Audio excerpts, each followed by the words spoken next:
प्रियाजू का स्वभाव ही है ऐसा, लूट लो, लूट सके तो लूट। बहुत राधा राधा इतने में रीझ जाएंगी। महान तो कहना ही क्या है, सब महानों के महान उनकी भ्रकुटी को जो होते रहते, उनके मुख को जो होते रहते, उनकी रुचि कहूं ना, तुम्हें विश्वास नहीं हो रहा क्या? ने कहूं न ऋषि कहूं, भूल ही हूं ना हो, कभी गुस्सा नहीं आता श्री जी को। प्रेम समुद्र है, प्रेम समुद्र का सार। पर अगरबत्ती धूपबत्ती लगाना ये केवल नहीं है। उपासना का तात्पर्य होता है अपने आराध्य देव के नजदीक रहना। उपासना नजदीक रहना, बिल्कुल समीप रहना, मतलब चिन चिन बेरत संग। हम कभी अकेले न रहे, खतरा है। तो आप सोचोगे नहीं कमरे में दो को रखे हैं, ऐसी ये बात नहीं कह रहे। प्रिया प्रीतम को साथ आते, चलो प्रियालाल, भावना कर जा रहे, चलो प्रियालाल, आके सिंहासन में प्रियालाल को भी, हाँ बैठ, आप ये नाचे गए अपने प्रियालाल के सामने, आओ प्रियालाल, हमारी प्रियालाल हमारे साथ। तो आपको ये नहीं रहेगा कि हमारे प्रियालाल तो घर में बैठे, तो कैसे तुम उपासक को घर में बैठा के आए? साथ लाना चाहिए। तो बोले कल से 16-20 सिंहासन, ये भी तो सिंहासन ही है, इसमें भी तो बैठा है, यहां बैठे हैं, मुस्कुराते रहते, खेलते रहते। अगर आपको ऐसा लग रहा है कि मुझे तो अनुभव नहीं आता, तो मैं लकड़ी के सिंहासन में अनुभव हो गया क्या? बोले वो आपने बताया तो ऐसे विराजमान कर ले, तो हम ही तो बता रहे कि यहाँ भी विराजमान करके आओ, जाओ। कभी अकेले मत रहो, उपासना का रहस्य है, कभी अकेले मत रहो। हर्ष देखो कि प्रियालाल मेरे, आप हो सकता है आप पूरी भावना ठोक रहे हो, सत्यता इसमें क्या है कि प्रियालाल हमारे साथ है। पहली बात तो हम शरणागत हैं, और प्रभु ने कहा है कि मैं अपने शरणागत को एक क्षण के लिए भी नहीं छोड़ता। जैसे छोटे बच्चे को मां जो इनके चरणों का आश्रय ले लेता है, तो वात्सल्य समुद्र की सीमा स्वामी जी कितना वात्सल्य दुलार करती हैं, तो वही हृदय जाने का जो समर्पित है। दासी वत्सला कर ही राधा प्रमाणम। जहां आपको संशय हो लिख के ले आना, कल आपको प्रमाण करके बता देंगे। प्रियालाल पतंग है, नाम उनकी डोरी है, और गुरुदेव ने वो डोरी बहुत दृढ़ता पूर्वक पकड़ा दी है। अब बस खींचते जाओ, छाती में आके पतंग लग जाएंगी, नहीं लग जाएगी? नाम जपते रहो, नाम बाणी जहां श्याम श्यामता। खाली तो नहीं है नाम, ऐसा तो नहीं कि कह दिया आपने कि प्रिया प्रीतम हमारे साथ। कैसे प्रमाण दो प्रिया प्रीतम कैसे? नाम बाणी जहां श्याम श्यामता, नाम की डोरी में प्रियालाल बंधे हुए। और दूसरी बात, अगर नाम भी जब नहीं चला तो मैं उनका हूं ना, उनके सिवा हमारा कोई नहीं। तो आप ये समझ लो कि अगर आप सोचते हैं उनके सिवा हमारा कोई नहीं, तो वो भी सोचते हैं कि आपके सिवा उनका कोई नहीं। जय बिल्कुल अच्छे से समझो, आप जैसा सोचोगे वैसे ही वो सोचेंगे। बेपरवाह हो जाओ, ऐसे लाड़िले ठाकुर, यही है सब रूपों में, पर ऐसा लाड़िला स्वरूप और ऐसा उदार स्वरूप, ये तो एक स्वर में किसी भी महात्मा जो थोड़ा वृंदावन रस को, महारानी जी के उदारता से तो भरा हुआ है। सब कोई मानते हैं नित्य विहार नित्य केली की बात का गान करते हुए, इसी रस का पान करते हुए निकुंज में पहुंचे। ये कोई नई रस रीति थोड़ी है कि आपको हम नई बात बता रहे हैं, राधा नाम की महिमा, राधा रूप की महिमा, प्रिया प्रीत। ये तो सनातन उपासना है, यहां वृंदावन की। बाहर की सनातन उपासना अलग है, अलग अलग। लेकिन ये जो वृंदावन महल है, यहाँ तो महारानी और लालजू की सनातन, यहाँ जो भी कमरे पशु पंछी ऋषि महात्मा सब इन्हीं की सेवकाई के लिए महल है, और कुछ भी बोले, पर हम अब हमें चिंता नहीं करनी।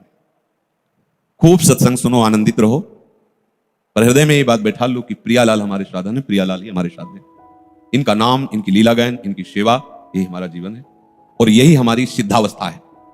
साधन में प्रीति हो जाना सिद्धावस्था का स्वरूप आ जाना है।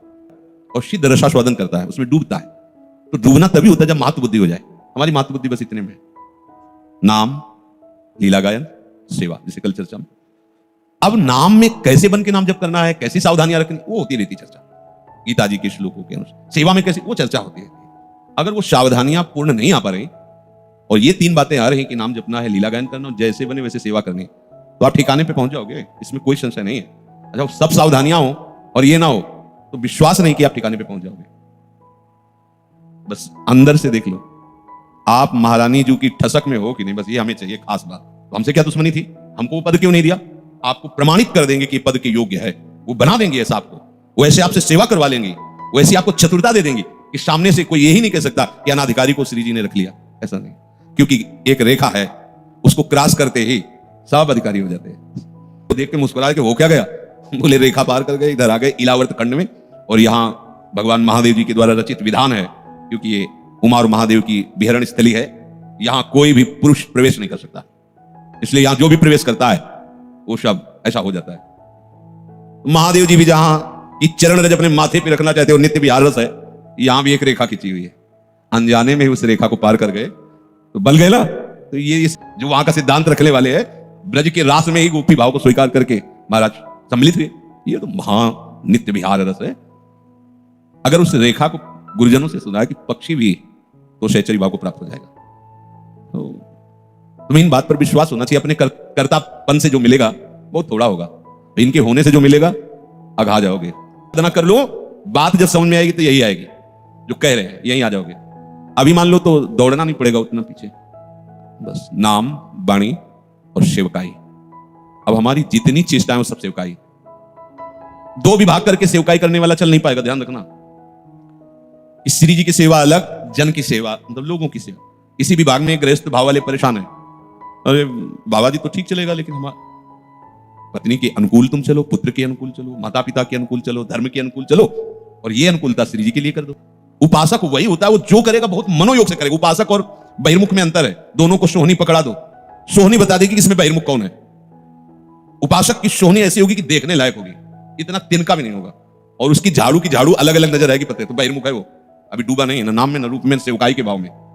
पात्र मार्जन करेगा तो कहीं भी, कुछ लोग ऐसे भी पात्र मार्जन करते हैं कि दूसरे दिन उसमें देखो तो दाल के चिन्ह बने हुए पात्र। हम देखी हुई बातें कहते हैं, जल्दी जल्दी ऐसे नहीं। श्री जी की सेवकाई, सब श्री जी की सेवकाई की भावना से करना है। पात्र को ऐसा मार्जन करो ना उसमें चिकनाहट रह जाए, और ना जो लेप लगाया वो रह जाए। बोलो अब निर्मा से जो भी लगाया जाता हो, वो फेन लगे हुए हैं, बाद में दाग बन नहीं, वासना नहीं हो रही, ये बहिर्मुखता है। पात्र भी ऐसे साफ हो कि दर्शन करने लायक रहे, साफ। जो अगर व्यायाम कर तो मनोयोग से करो, श्री जी के लिए कर रहे हो, ये शरीर उनका पात्र है, इसका व्यायाम करने का मतलब मार्जन करना, उनकी सेवा की योग्यता के लिए तैयार होना। कोई भी कार्य अब अपने लिए नहीं बचा है। श्री जी का उद्देश्य न रहा तो श्री जी की सेवा करते हुए भी आप इस आनंद का अनुभव नहीं कर सकते, लिख लेना। उद्देश्य श्री जी का होना चाहिए। उद्देश्य श्री जी की प्रसन्नता और सेवा का है तो अपने बच्चे को दुलार करना, अपने माता पिता की सेवा करना, गृहस्थ धर्म।